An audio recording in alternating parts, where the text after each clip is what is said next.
Face au cancer, on est plus fort ensemble. Vous qui agissez et faites un témoignage contre le cancer. Dans quelques minutes, le masque et la plume de Jérôme Garcin nous fera découvrir l'actualité théâtrale. Bonne soirée avec France Inter, il est jeune.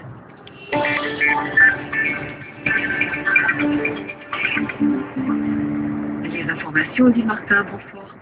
Bonsoir. Les violences commises hier à Poitiers en marge d'un festival de spectacles de rue sont des actes inqualifiables. Le festival a été pris en otage, affirme le maire de la ville à la Classe. 17 personnes sont en garde à vue, âgées pour la plupart de 20 à 25 ans. Hier, près de 250 militants ultra-gauche ont investi le centre-ville, masqués, cagoulés. Ils ont brisé une vingtaine de vitrines, des abribus, des cabines téléphoniques. Plusieurs monuments ont été tagués. Ils ont agi avec une rapidité de manœuvre digne de commando militaire.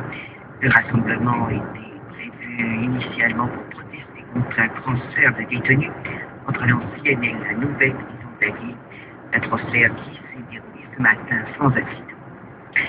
Une infirmière du centre hospitalier Philippe Pinel d'Amiens a été mise en examen pour homicide involontaire par imprudence après le décès d'une patiente retrouvée noyée et bouillantée dans son bain.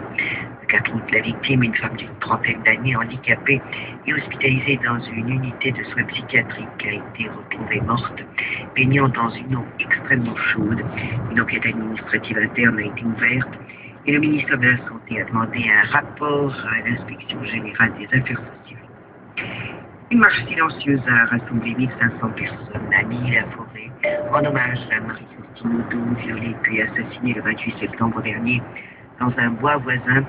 Le départ de la marche a été donné par Nicolas, un jeune homme dont Marie-Christine Oudot avait été la nourrice alors qu'il était enfant. Le cortège est passé devant les établissements scolaires de la commune, puis l'église et la halle avant d'atteindre le monument.